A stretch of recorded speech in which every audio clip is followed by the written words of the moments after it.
दोस्तों, AI impact summit यहां दिल्ली में ही चल रहा है, कुछ दूर यहां से। एआई इंपैक्ट पूरे विश्व में इस समिट का क्या हुआ वो आप सबके सामने है। शर्म के मारे सर सबका झुक चुका है।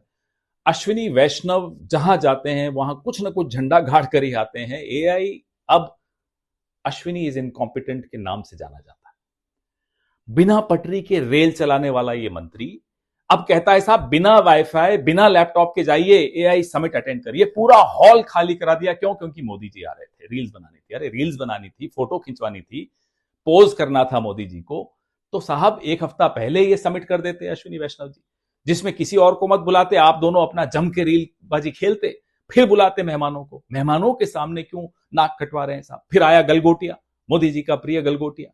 नेहरू जी के वक्त आईआईटी, बड़े बड़े इंस्टीट्यूट्स, और यहां क्या है? गलगोटिया। अब गलगोटिया ने क्या किया साहब? मेड इन चाइना का एक प्रोडक्ट लाए, ड्रोन लाए और एक रोबोडॉग लाकर रख दिया।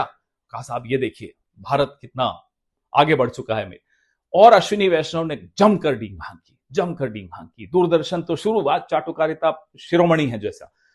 फिर जब मालूम पड़ा कि साहब ये तो चीप माल है चाइना का, अब आनंद फानंद में बोला साहब बोरिया बिस्तर लपेटो, गलगोटिया को रवाना किया। गलगोटिया कहता है हम तो मोदी जी की विजन पे चल रहे हैं। हाँ, हम मानते हैं गलगोटिया की कोई गलती नहीं है, मोदी जी की विजन ही पर चल रहे हैं।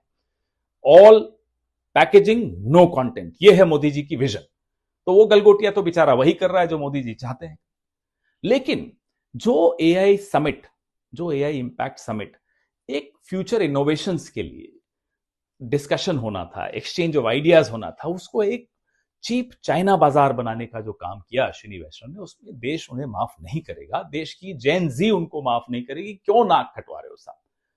लगातार नाक कटवा रहे हो। खैर, जो बादल, रेडार, नाला, गैस, इस मानसिकता, इस तरह के लोग हैं, उनसे आप क्या उम्मीद कर सकते हो? उन्हें तो इसी में आनंद है और मोदी जी को कोई नुकसान नहीं है।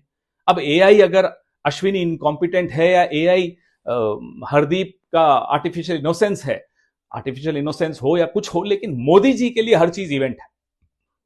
इसमें कल आने वाले टुमारो मोदी जी का एक पप्पी जप्पी फेस्ट है। उनके लिए ये सब पप्पी जप्पी फेस्ट है, जहां बड़े बड़े देश विदेश के लोग आते हैं। सुंदर पिचाई, ये वो सबके साथ ही करेंगे, हाथ मिलाएंगे, गले मिलाएंगे, जबरदस्ती गले पड़ेंगे, वो सब करेंगे। उनके लिए सफल आयोजन वही होता है जहां वो गले पड़ सके या गले मिल सके। देश की छवि गई भाड़ में। अब ये चलेगा नहीं। लोग हैरान हैं कि जिस व्यक्ति को अडवाणी जी एक सफल इवेंट मैनेजर कहते थे, वो इवेंट तक सफलतापूर्वक नहीं करा सकता। शर्म आती है देखकर। जय हिंद।